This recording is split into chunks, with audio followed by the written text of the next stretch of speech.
Welcome back to the Word in Our Hearts. Please considering hitting the like button and the subscribe button so that we are more easily found by others. We're going to continue on with 2 Samuel in chapter 19.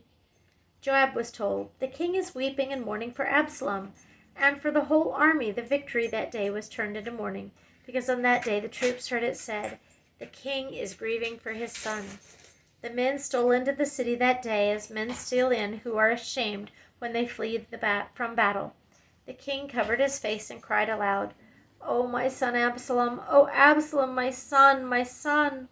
Then Joab went into the house to the king and said, "Today you have humiliated all your men, who have just saved your life and the lives of your sons and daughters and the lives of your wives and concubines. You love those who hate you and hate those who love you. You have made it clear today that the commanders and their men mean nothing to you. I see that you would be pleased if Absalom were alive today and all of us were dead. Now go out and encourage your men. I swear by the Lord that if you don't go out, not a man will be left with you by nightfall. This will be worse for you than all the calamities that have come upon you from your youth till now." So the king got up and took his seat in the gateway. When the men were told, "The king is sitting in the gateway," they all came before him. David returns to Jerusalem. Meanwhile, the Israelites had fled to their homes. Throughout the tribes of Israel, the people were arguing with each other, saying, "The king delivered us from the hand of our enemies. He is the one who rescued us from the hand of the Philistines. But now he has fled the country because of Absalom, and Absalom, whom we anointed to rule over us, has died in battle. So why do you say nothing about bringing the king back?" King David sent this message to Zadok and Abiathar the priests. "Ask the elders of Judah, why should you be the last to bring the king back to his palace, since what is being said throughout Israel has reached the king at his quarters? You are my brothers, my own flesh and blood, so why should you be the last to bring back the king?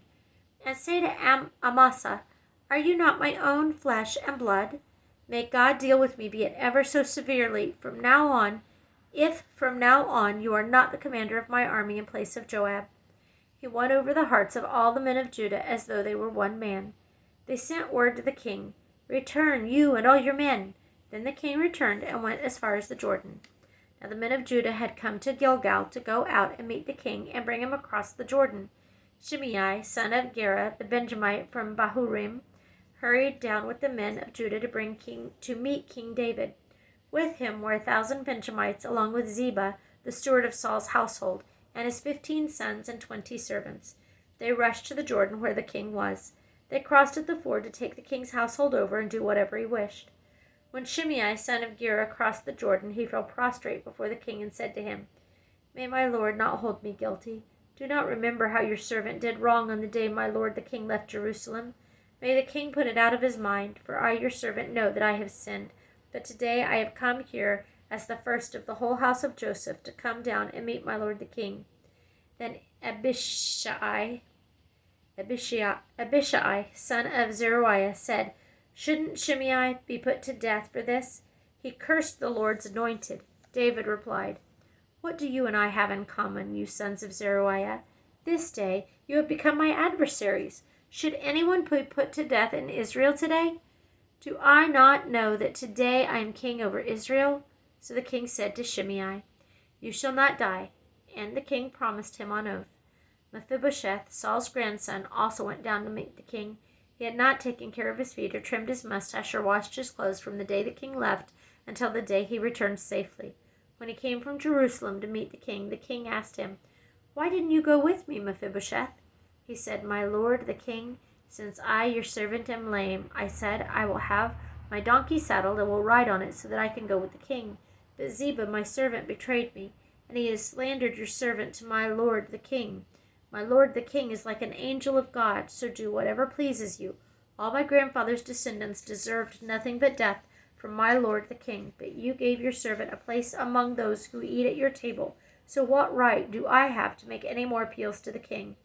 The king said to him, "Why say more? I order you and Ziba to divide the fields." Mephibosheth said to the king, "Let him take everything, now that my lord the king has arrived home safely." Barzillai the Gileadite also came down from Rogelim to cross the Jordan with the king and to send him on his way from there. Now Barzillai was a very old man. 80 years of age. He had provided for the king during his stay in Mahanaim, for he was a very wealthy man. The king said to Barzillai, I can't say it right, I'm trying, Barzillai, cross over with me and stay with me in Jerusalem, and I will provide for you. But Barzillai answered the king, how many more years will I live that I should go up to Jerusalem with the king? I am now 80 years old. Can I tell the difference between what is good and what is not? Can your servant taste what he eats and drinks? Can I still hear the voices of men and women singers? Why should your servant be an added burden to my lord the king? Your servant will cross over the Jordan with the king for a short distance, but why should the king reward me in this way? Let your servant return, that I may die in my own town near the tomb of my father and mother. But here is your servant Kimham. Let him cross over with my lord the king. Do for him whatever pleases you. The king said, Kimham shall cross over with me, and I will do for him whatever pleases you, and anything you desire from me I will do for you. So all the people crossed over the Jordan, and then the king crossed over. The king kissed Barzillai and gave him his blessing, and Barzillai returned to his home.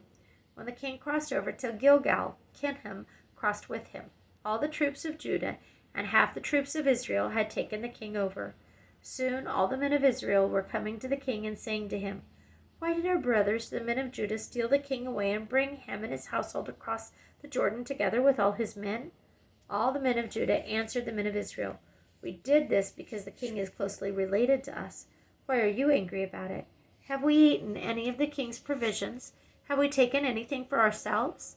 Then the men of Israel answered the men of Judah, We have 10 shares in the king, and besides, we have a greater claim on David than you have. So why do you treat us with contempt? Were we not the first to speak of bringing back our king? But the men of Judah responded even more harshly than the men of Israel. Chapter 20. Sheba rebels against David. Now a troublemaker named Sheba, son of Bichri, a Benjamite, happened to be there. He sounded the trumpet and shouted, We have no share in David, no part in Jesse's son. Every man to his tent, O Israel. So all the men of Israel deserted David to follow Sheba, son of Bichri. But the men of Judah stayed by their king all the way from the Jordan to Jerusalem.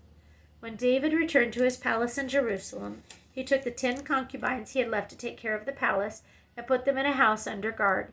He provided them, but did not lie with them. They were kept in confinement till the day of their death, living as widows. Then the king said to Amasa, Summon the men of Judah to come to me within 3 days, and be here yourself. But when Amasa went to summon Judah, he took longer than the time the king had set for him.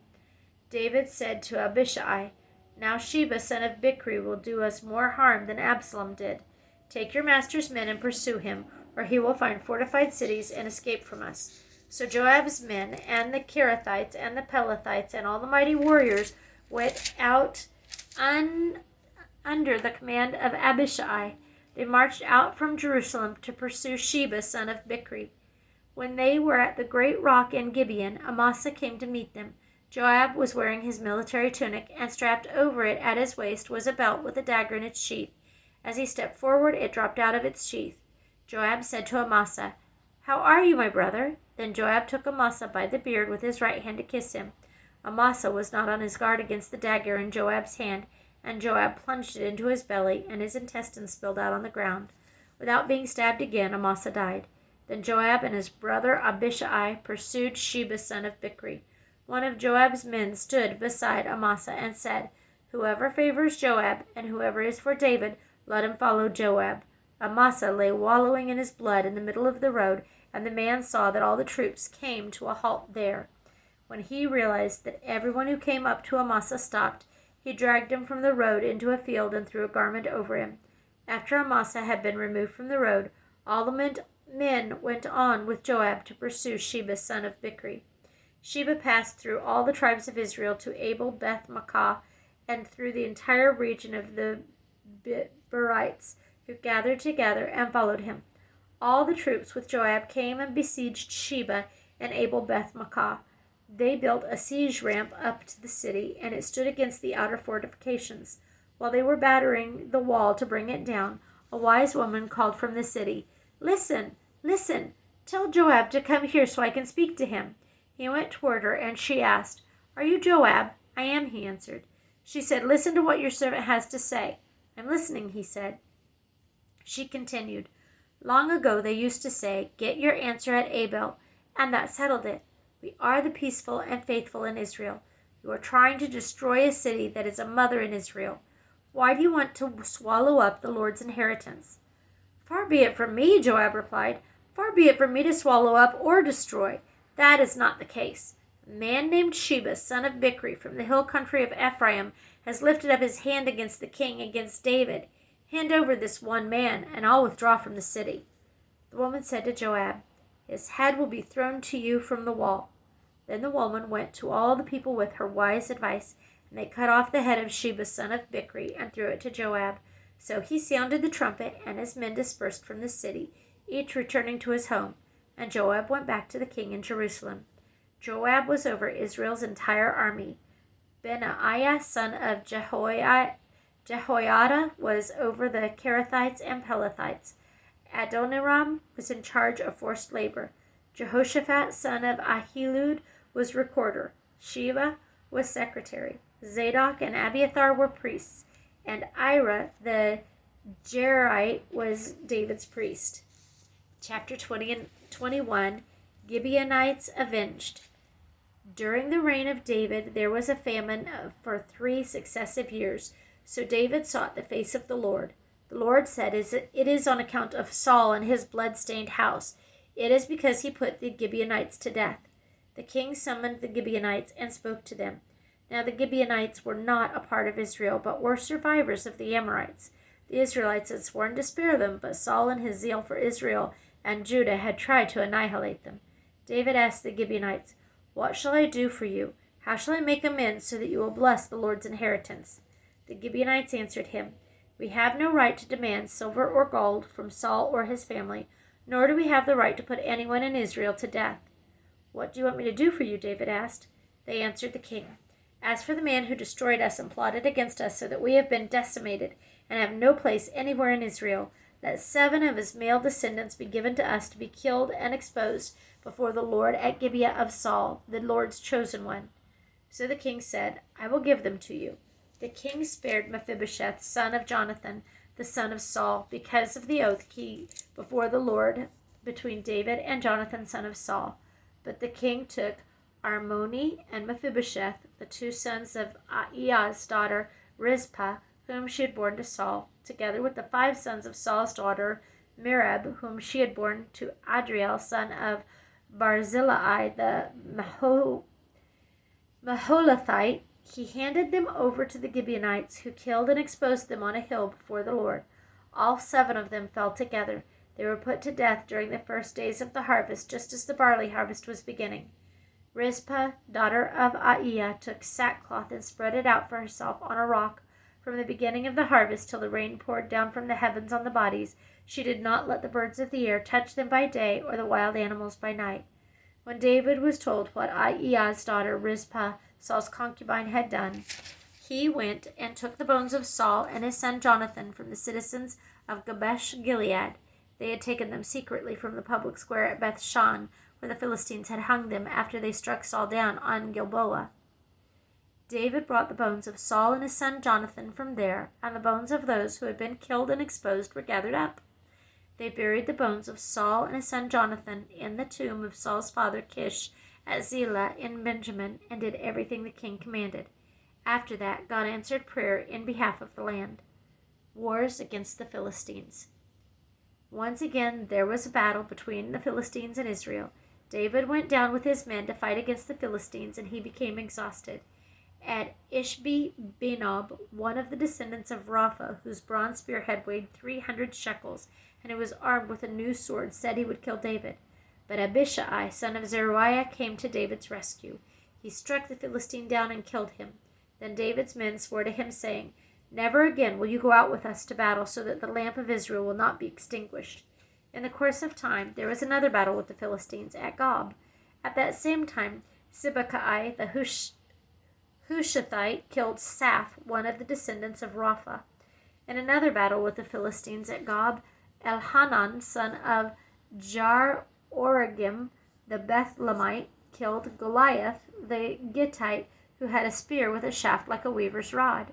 In still another battle, which took place at Gath, there was a huge man with 6 fingers on each hand and 6 toes on each foot, 24 in all. He also was descended from Rapha. When he taunted Israel, Jonathan, son of Shimeah, David's brother, killed him. These 4 were descendants of Rapha and Gath, and they fell at the hands of David and his men. Chapter 22. David's Song of Praise.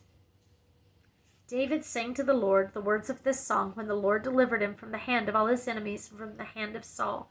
He said, "The Lord is my rock, my fortress, and my deliverer. My God is my rock, in whom I take refuge, my shield and the horn of my salvation.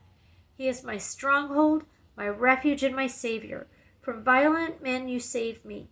I call to the Lord, who is worthy of praise. I am saved from my enemies. The waves of death swirled about me. The torrents of destruction overwhelmed me. The cords of the grave coiled around me. The snares of death confronted me. In my distress I called to the Lord. I called out to my God. From his temple he heard my voice. My cry came to his ears. The earth trembled and quaked. The foundations of the heavens shook. They trembled because he was angry. Smoke rose from his nostrils. Consuming fire came from his mouth. Burning coals blazed out of it. He parted the heavens and came down. Dark clouds were under his feet. He mounted the cherubim and flew. He soared on the wings of the wind. He made darkness his canopy around him. The dark rain clouds of the sky. Out of the brightness of his presence, bolts of lightning blazed forth. The Lord thundered from heaven. The voice of the Most High resounded. He shot arrows and scattered the enemies, bolts of lightning and routed them. The valleys of the sea were exposed, and the foundations of the earth laid bare at the rebuke of the Lord, at the blast of breath from his nostrils. He reached down from on high and took hold of me. He drew me out of deep waters. He rescued me from my powerful enemy, from my foes who were too strong for me. They confronted me in the day of my disaster, but the Lord was my support. He brought me out into a spacious place. He rescued me because he delighted in me.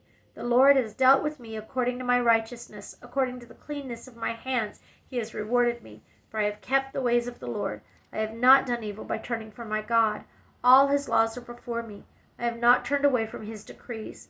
I have been blameless before him and have kept myself from sin. The Lord has rewarded me according to my righteousness, according to my cleanness in his sight. To the faithful you show yourself faithful. To the blameless you show yourself blameless. To the pure you show yourself pure. But to the crooked you show yourself shrewd. You save the humble, but your eyes are on the haughty to bring them low. You are my lamp, O Lord. The Lord turns my darkness into light. With your help I can advance against a troop. With my God I can scale a wall. As for God, his way is perfect. The word of the Lord is flawless. He is a shield for all who take refuge in him. For who is God besides the Lord? And who is the rock except our God? It is God who arms me with strength and makes my way perfect. He makes my feet like the feet of a deer. He enables me to stand on the heights. He trains my hands for battle. My arms can bend a bow of bronze. Excuse me. You give me your shield of victory. You stoop down to make me great. You broaden the path beneath me so that my ankles do not turn. I pursued my enemies and crushed them. I did not turn back till they were destroyed. I crushed them completely, and they could not rise. They fell beneath my feet. You armed me with strength for battle. You made my adversaries bow at my feet. You made my enemies turn their backs in flight, and I destroyed my foes. They cried for help, but there was no one to save them. To the Lord, but he did not answer.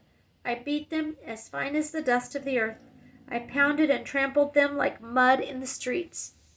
You have delivered me from the attacks of my people. You have preserved me as the head of nations. People I did not know are subject to me, and foreigners come cringing to me. As soon as they hear me, they obey me. They all lose heart. They come trembling from their strongholds.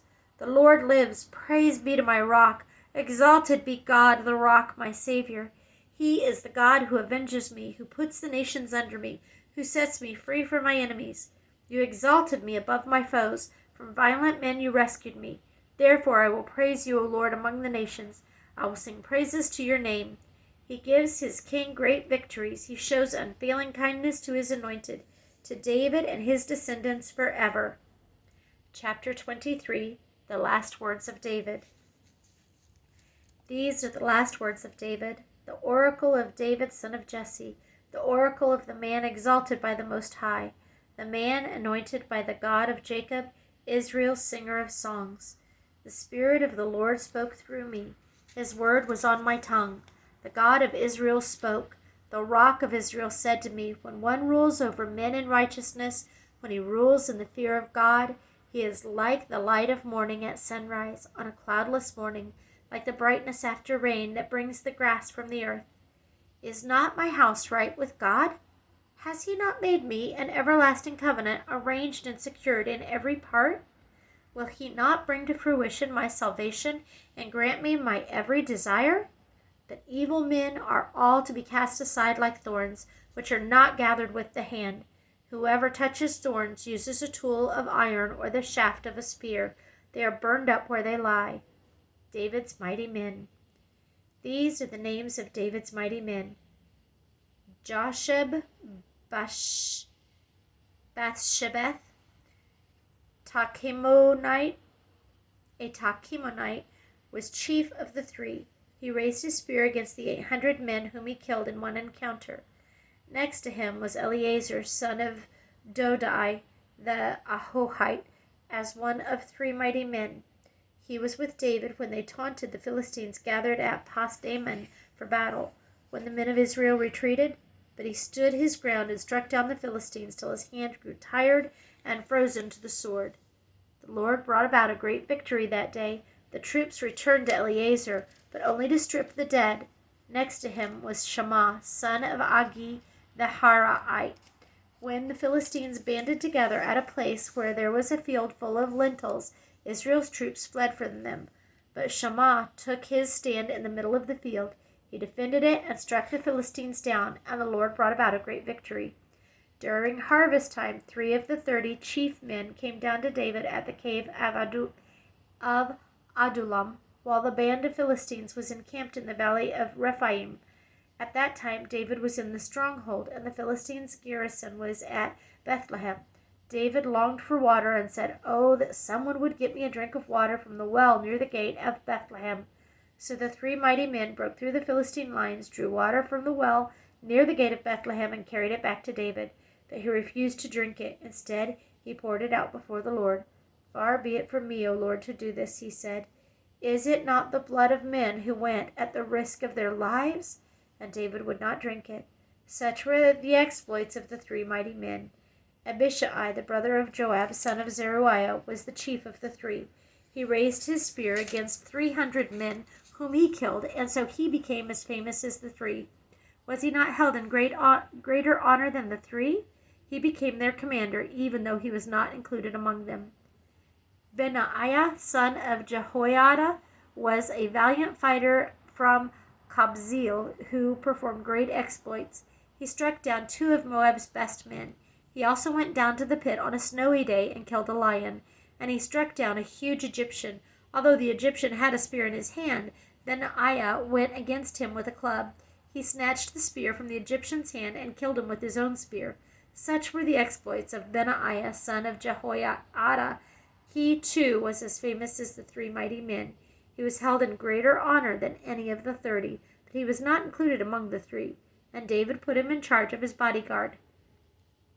Among the 30 were Ashel, son of Joab, Elhanan, son of Dodo from Bethlehem, Shammah the Harodite, Elika the Harodite, Helez the Paltite, Ira, son of Ikesh from Tekoa, Abiezer from Anathoth, Mebunai the Hushathite, Zalman the Ahohite, Maharai the Netophathite, Heled, son of Banah the Netophathite, Ithai, son of Ribai from Gibeah in Benjamin, Benaiah the Pirathonite, Hiddai, from the ravines of Gaash, Abi Albon the Arbathite, Asmaveth the Barhumite, Eliahba the Shalbonite, the sons of Jashan, Jonathan son of Shammah the Hararite,